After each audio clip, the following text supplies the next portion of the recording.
আমি ভাঙড়ের বিধায়ক হিসাবে সর্বপ্রথম যে খুনটা হয়েছে, যে মানুষটা রাজ্জাক খাঁকে যে খুন করেছে, এর চূড়ান্ত প্রতিবাদ করছি। সাথে সাথে প্রশাসন বন্ধুদের বলবো, রাজনৈতিক কর্মী না দেখে ভাঙড়ের একজন কর্মী মানুষকে খুন করা হয়েছে, এই হিসাবে তদন্ত করা হোক।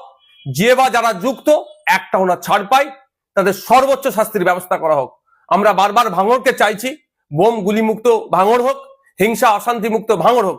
দুর্ভাগ্য আমাদের, ভাঙড় ডিভিশন করার পরেও ভাঙড়ের মানুষকে এই ধরনের খুন হতে হচ্ছে দুষ্কৃতীদের দ্বারা। এখন শওকত মোল্লা সাহেব রাজনীতি করছেন, তিনি আইএসএফ কে আমাদেরকে দেখে দেওয়ার চেষ্টা করছে।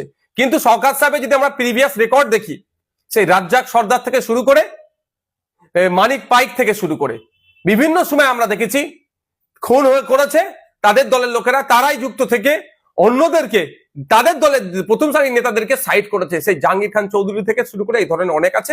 এটা শওকত মোল্লা সাহেবের প্রিভিয়াস রেকর্ড। এখন এই খুনটার কারণ কি হতে পারে? আমি সকালে কয়েকটা ফুটেজ দেখছিলাম পরিবারের লোকজনের, তারা কেউ দাবি করছে ওই দিন 3 জন ছিল, যখন তাকে খুন করা হয় 2 জন তাকে ছেড়ে চলে গিয়েছে। এখন একটা সন্দেহ থেকে যাচ্ছে। সাথে সাথে আজকে আর একটা ভিডিও ফুটেজ দেখলাম, পরিবারের লোকজন সরাসরি বলছে এটা গোষ্ঠীদ্বন্দ্বের শিকার হয়েছে।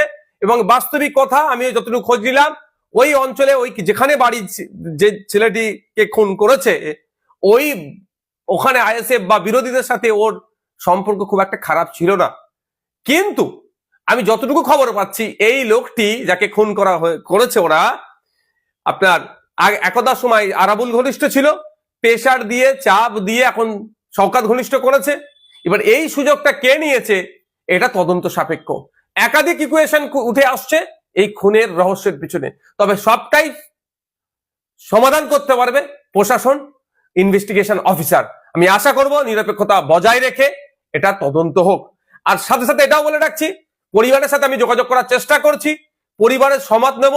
পরিবার যদি চাই সিবিআই ইনভেস্টিগেশন হোক, পরিবারের হয়ে প্রয়োজনে আমি মামলা করব সিবিআই ইনভেস্টিগেশন করার জন্য। কারণ আমি একজন বিধায়ক এখানে ভাঙড়ের, সেটা আমার বড় পরিচয়। কোন দলের নেতা, কোন দলের চেয়ারম্যান, তার থেকে বড় পরিচয় ভাঙড়ের আমি বিধায়ক। ভাঙড়ের মানুষ খুন হয়েছে, ভাঙড়ের মানুষকে যারা খুন করেছে তাদেরকে আমি শান্তির ঘুম ঘুমোতে দেব না।